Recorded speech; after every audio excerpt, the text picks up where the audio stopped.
anggulo na to. Sige, simulan niyo na.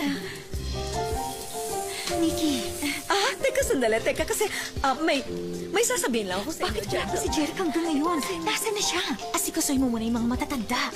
Oo, sige. Teka, ate, lalo silang nagkagulo, hindi ko maawat yung matatanda. Umalis na muna kayo, bilis. Anong problema? Wala. Okay lang. Marami kasing customer. Abala ang mga kasama namin dito sa restaurant. Kaya babalik na sila sa itaas. Marami daw kasing customer. Hindi ba, Faith? Babalik na kayo ron sa taas? Tama, ang lahat ay under control pa. Sige, alis na kami. Teka, bakit hindi natin kunan ng mga customer habang kumakain pa? Sila ang buhay ng anumang restaurant, hindi ba? Tayo na sa taas! Ay, teka, sandali lang. Hindi kayo pwedeng umakyat. Kasi, merong isang lumang filosofiya sa restaurant na nakasulat yun sa Japanese. Isang Japanese philosophy yung sinasabi ko. Dapat isulat yun tungkol sa sinasabi kong yun sa interview. 5 rules yun. Bye. Oo, 5 mahalagang batas na pinapatupad namin dito sa kusina. Sasabihin ko yun sa inyo.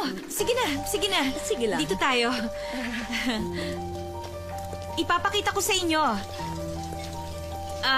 Ipapaliwanag ko na ngayon itong tungkol sa philosophy na sinasabi ko sa inyong tatlo.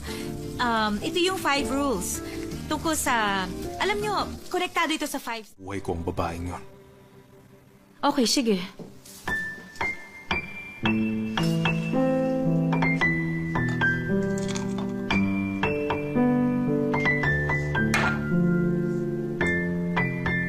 O ano, ayaw mo ba talaga nito?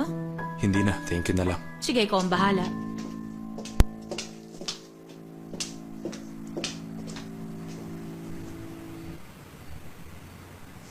Simulan ko na.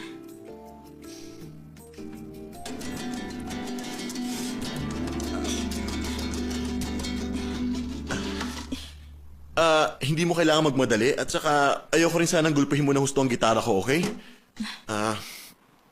Ganito, manood ka muna. Okay, sige.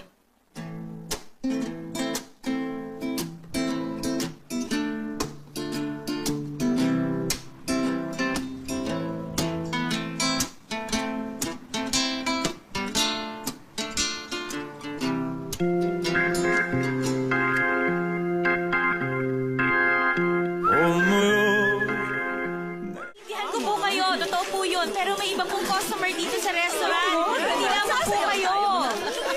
Sige lang.